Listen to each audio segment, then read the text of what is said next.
especially do not know how to do a zipper merge. Driving home from work today, and it's like the first heavy rain of the year, which like in June, so go figure, but people just don't know what to do, and like, it's a zipper merge.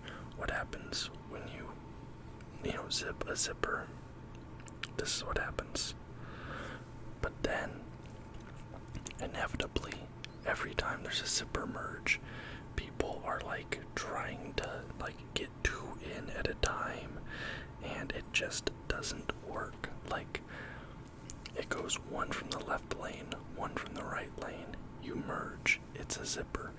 But there's always that person who's like trying to edge their car in and like take up and like get in front of you, even though you've already let a car go in front of you. And it's gotten to the point where so many people are being rude and doing this that I don't even care anymore. I do not brake for them. Like, hit my car. Hit my car. I have a dash cam. Just pay my insurance.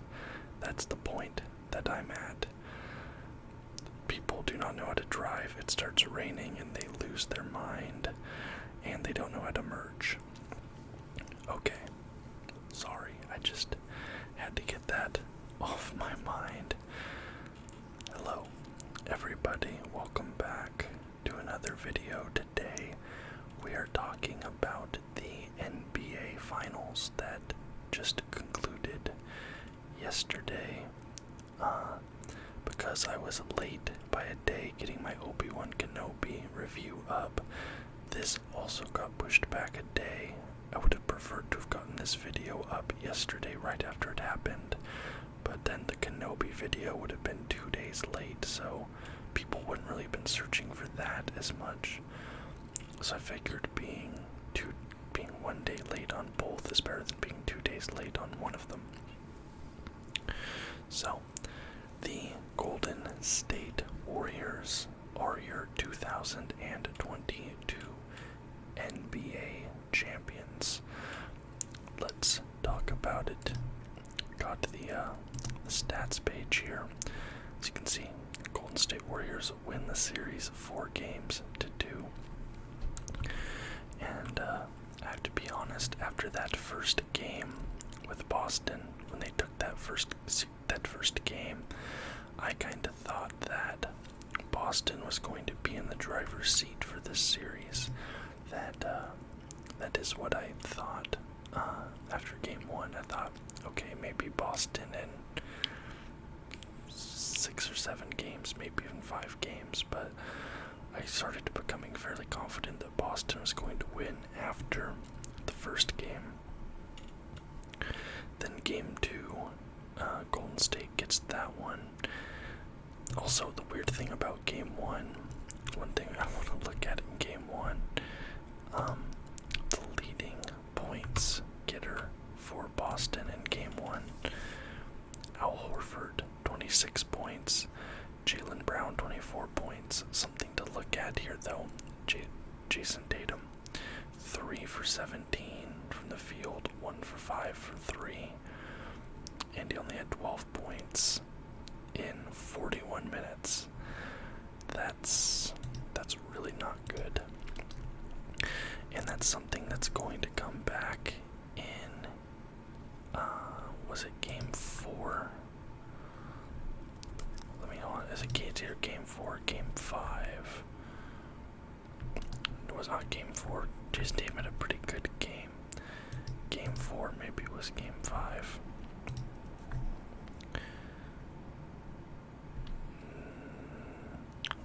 So his game 5 isn't bad. Let's take a look. It's not bad, but underlying there is some bad stuff in game 5 for Jason Tatum.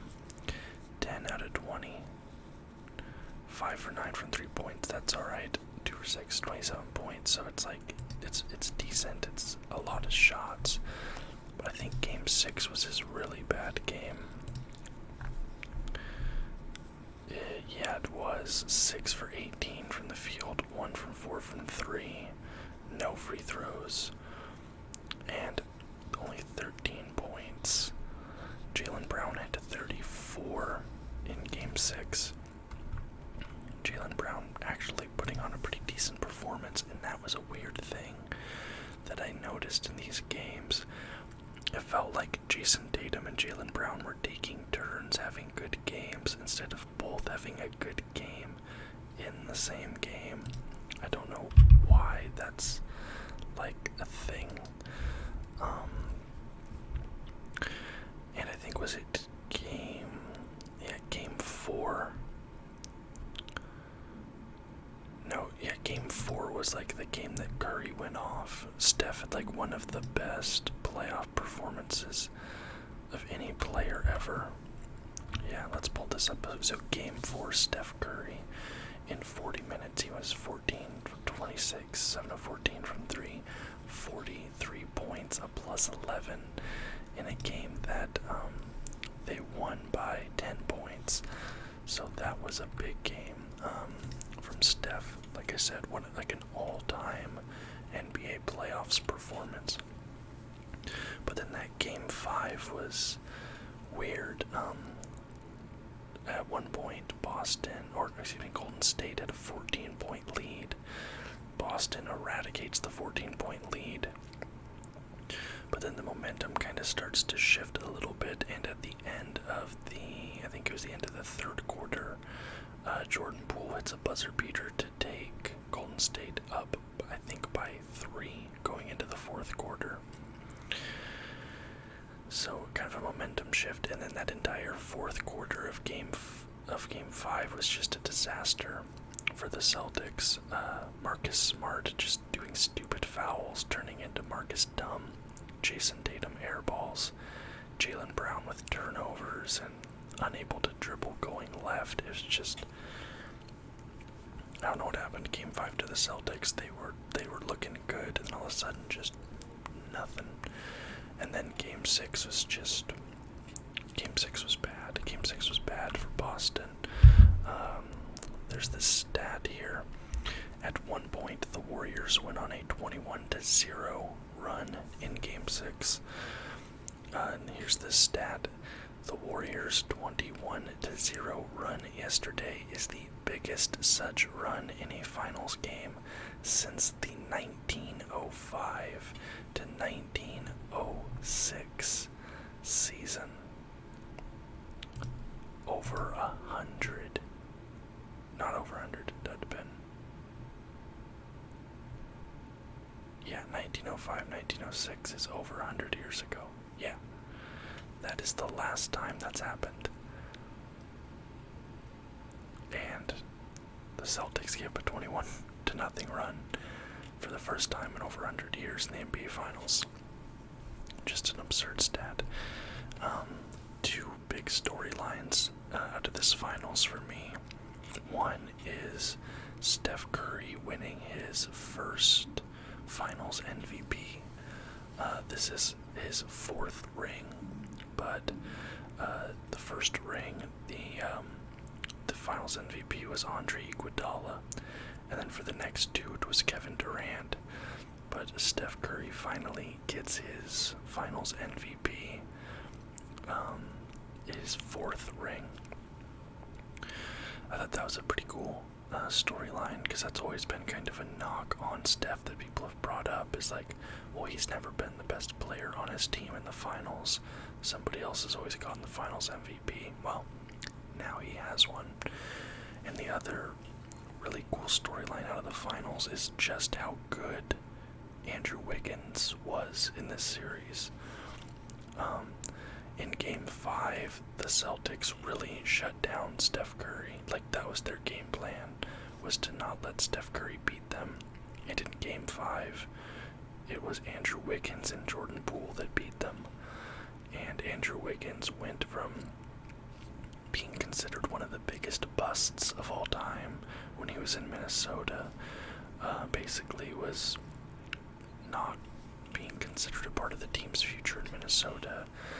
The fan base had turned against him, and then people kind of were scratching their head when Golden State acquired him, but they turned him into a player, serviceable minutes, and he was starting all through the playoffs. And he played really good defense on Jason Tatum through most of this series. Andrew Wiggins has had, this has been an insane redemption story for Wiggins. And it's been really cool to see, just as a fan of the underdog. Not that Golden State is the underdog per se, but Andrew Wiggins sort of was, because this has been a comeback in his career that I think most people were probably not expecting him to have. So really cool, feel-good stuff there with regards to Andrew Wiggins. Here's a good stat line. Andrew Wiggins in Game 6 of the Finals, 18 points, 6 rebounds, 5 assists, 4 steals, 3 blocks. Also, I didn't realize Boston had 22 turnovers in Game 6. Turnovers were a problem for the Celtics through basically the entire Finals, outside of Game 1. But, man, Boston just could not hold on to the ball at all those last 2 games. Tatum had 5 turnovers in Game 6, like 13 points, 6 of 18 shooting, 5 turnovers in 40 minutes. Just an absolutely terrible performance from him. I'm just looking through some stat lines here. Jaylen Brown in Game 6, 34, 7, and 3, 66% true shooting percentage.